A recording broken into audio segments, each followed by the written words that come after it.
going to continue with our College 101 hacks. We are now on Chapter 3, and if you are only starting to watch now, please remember to go back and watch Chapter 101, which is what to expect in college. 102, which is how to roommate. And number 3, which is now, welcome. Hope you're all well. We are going to talk to you today about the fun thing. College hack. This isn't gonna be some like troom life hacks, okay? We're not gonna show you how to survive by like cutting open a watermelon with dental floss and storing it in a pencil case. Like yeah, we're not. No. This is like real life applicable stuff that literally will help you. Saved my butt in university, in a billion different ways. So first thing about college and university that we're going to show you some hacks on is. Hold up. Did you just see the price of that textbook? Textbooks cost a fortune. I have to watch this play, but did you see the price of those tickets? That's true. I'll give them that. And hold a second. Did they just say that I needed to have special software to do this particular project? Here's the thing.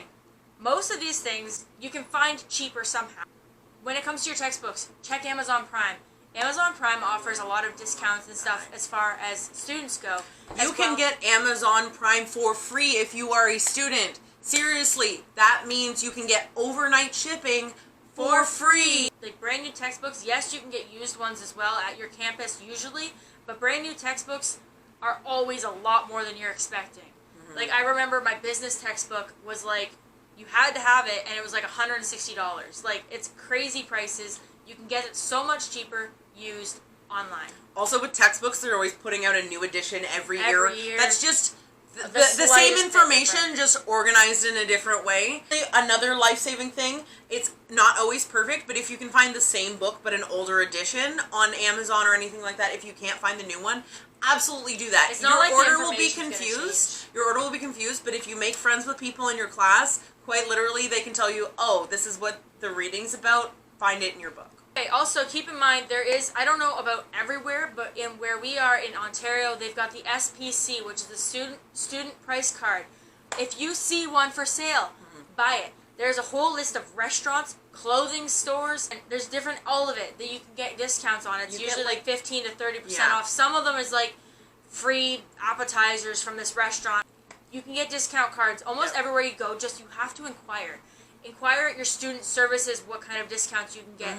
Inquire at restaurants when you're there what kind of discounts they have for students. When you go to, if you have a store you really like, ask them at the table if they have any special deals for students, because more often than not they will. Especially if that store is located in big malls, for instance. I found that a lot of or near campus. The closer you are to campus, like we had a lot of restaurants specifically near our campus that would deliver to us, but also if you called and were like, I'm a University of Toronto student, they would be like, oh cool, just show your student identification at the door to get 10% off or free delivery, or like there's options. There's also like a ton of websites and stuff where you can get student discounts. Transportation, if you don't live on campus and you have to take transportation, bus passes cost money. You can save a lot of money by telling them that you're a student, showing them your student card. That student card, your tuition costs a lot of money. The student card that shows that you paid that money will help you throughout your entire time at college or university. A lot of schools, too, will just give you a bus pass. Ours didn't. We got a discount, though, but like I have a couple of friends who went to school nearby, and they literally got a free bus pass just by going to school there. So plan ahead and look into this stuff. Plan ahead, have this stuff ready so that you're not suffering for the first couple months. And speaking of plan ahead, did you know that in a lot of campuses you can actually get a certain kind of program where you can actually plan your entire career or college or university career? This is often less of a college thing. College, not in all cases, but college is largely like you pick a program and it tells you what to do. It's more like high So school. university, or at least our university in large cases, you basically got to pick your program. So I was technically a humanities student. Right, so basically anything art space, but that also included social sciences and things like that. And you got to pick individual classes within that. Right. So basically the big thing for me, and if you have a school that does this sort of thing as well, is absolutely figure out what you want to take before you have to pick all the classes. That doesn't mean know exactly what you want to do. That just means know what you want to take. Yeah. You can always, make little edits to your plan, but always be ready. Yeah. Oh yeah, like literally I signed up for religion classes and all that sort of stuff, and like a weekend I was like, I don't like this, I don't want to take it, dropped it and picked up another class. That stuff will happen. So you'll go to apply for a class that you want and it won't be available. It's not available. It's either not available that semester or that year or it's full. And you know what? Like, you should absolutely too, when you're writing down sort of what you want to take, specifically for a first year, take some things that are fun. But when you're writing down stuff for your first year, write down a couple of substitutions. Okay, well, I can't take this art class. Maybe I'll take this one instead. Right. Or I can't take this psychology class. Maybe I'll take sociology instead. Like, play with it a little bit. The next thing we've got is taking advantage of your resources. So that means a lot of the times there will be counselors, there will be healthcare, there will be so many things offered to you on your campus or by your campus. Mm-hmm. So if you're like myself or Kaelan here, we have anxiety and such, it's okay to talk to somebody. If you're having a hard time, they will help you work out what you're feeling so that you're not suppressing how you're feeling while you're trying to work and get your degree or whatever. The last thing you need is to have things that you can control. Stress on top of your stress. Remember, you also have your library, which also offers discounted printing and research, so that you don't have to constantly pay for printers and buying printer cartridges and stuff. Yeah, I was very lucky. I actually was able to go see a psychiatrist and get diagnosed with like ADHD and a couple other, mental disabilities and things like that. ADHD is actually a permanent disability too, so it's actually helped me in the funding department. Right. I've gotten more money from OSAP and things like that, but I got to do that for free, which is something that would have, if I had not done it through the school, cost me $1,800. Like, that's a lot of money that I don't have, my parents don't have. Going through the school, they also helped me find extra funding because they knew I didn't have a lot. So, I mean, that is an option as well, too. Take advantage of your time in school, because there's a lot of connections they have that can save you a lot of money in the future. And something I didn't even know, going back to your classes really quick, is apparently that if there's a class you'd like there to be, if you talk to your profs and your teachers, assistants, and other staff, maybe they could even make that class happen for you. So if there's enough interest in a certain kind of class that you've been looking to take, maybe they'll be able to start a class up. Yep. I took a bunch of independent studies as well. I made connections with a lot of my teachers, and I had instances where I was like, I need to be a full-time to keep my student funding, but there's no classes that I either need or want to take. And they went, okay, why don't you come and basically TA for me or anything like this, and we'll count it as an independent study for you. So, I mean, there are options to do things. Basically, the one of the last things we have here is, like, use the connections you have. I have been given so many opportunities both inside and outside of school just by being friendly with the staff in my department, with the teachers, the TAs. Some of them I even count as friends at this point in my life. So, like, take advantage, because you get to the point where after college, it's all about connections. It's all about resources. The more you have specifically that you've gained that are professional and have their lives together in that kind of way, the better. Right. But another one we've got is when it does come to your classes, things happen, sicknesses happen, family tragedies happen, vacations happen. Make friends in your class, because even though we don't encourage you to constantly lean on them, it's nice to have someone who will offer the assistance when it comes to needing notes and such, and as well as if you are away for the day and they do partnerships, they can claim you as a partner so that you're not left dangling by yourself. It's always good to have friends in your classes, even if you don't understand something, that maybe somebody can help you explain it. Exactly. Yeah, so it's not so much of a hack, but it is nice to have. That's not to say don't email your teacher if you're not going to be in class. Please always email your teacher if you're not going to be in class.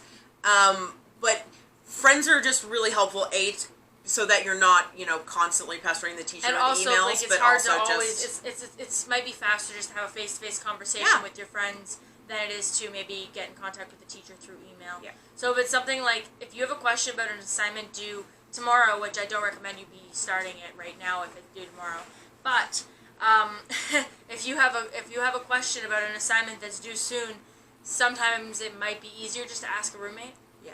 Or a friend in the class. But yes, speaking of what I just said, everything in advance. Okay, so here's the thing. I went to school for 6 years. I am the capital P procrastinator. Most of my assignments I did the night before, and I was stressed and exhausted all the time. And it ruins the experience for you, and it kind of impacts the experience for your friends and your roommates as well.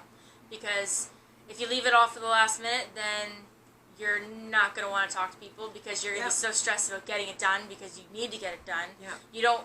College and high school are different in the way that if you don't get it done now, they're not just going to say, okay, give it to me tomorrow. They're going to say, for every day it's late, you lose 1%. For every day it's late, you lose 5 marks. I actually had a couple profs that said, if it's late, don't bother handing it in. Yeah.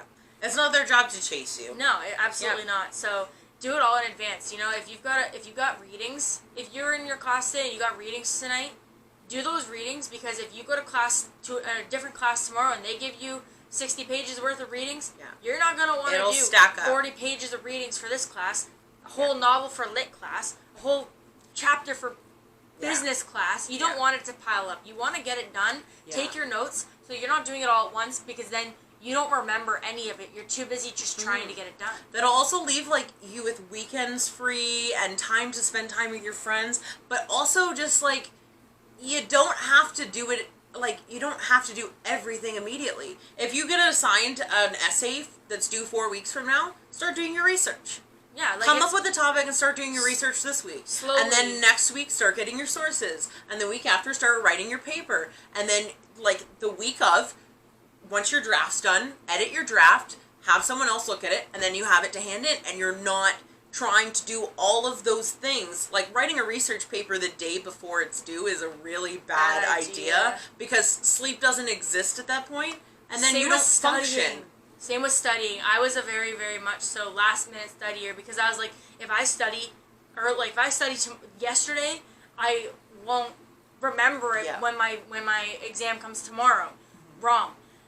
The more you try to cram into one night, the more you're gonna blank, because you're gonna exhaust yourself. You're gonna irritate yourself. You're gonna push yourself too hard, and then once the exam comes, you're gonna blank, and that's gonna suck.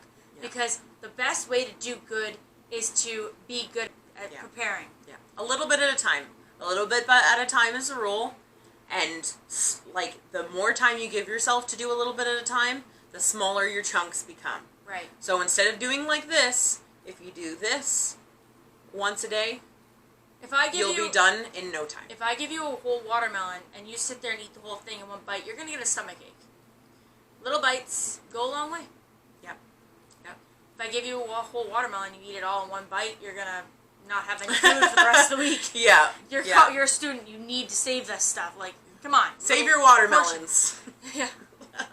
Come on, that was a good metaphor. Save your watermelons. Anyways, I hope you guys enjoyed this video. If you did, please remember to give it a thumbs up and subscribe if you haven't already.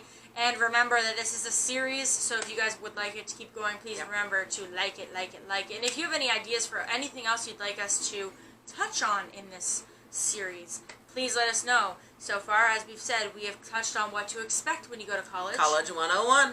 And we've also touched on how to be a good roommate, which is College 102. And now we are here in College Hacks 103. And next, we will be talking about how to pack properly for when you go to residence. If you're not going to residence, it may not apply to you, but hey, if you might have friends that live in residence, and you might be able to help your siblings or your friends who are moving into residence, and you might be the friend of the year. even if you're not going to school, this is also great for if you're going into temporary housing for a job or anything of the like. It's just a really great idea for if you're going for a few months and not forever. Permanently, this is what you need to bring with you. Right. I don't know how to outro this video. Normally I just like, bye! But now it's just, that's creepy. I can get it. Yeah, it is kind of creepy, especially when you get here. It just gets dark, and all you can see is the top half of my face.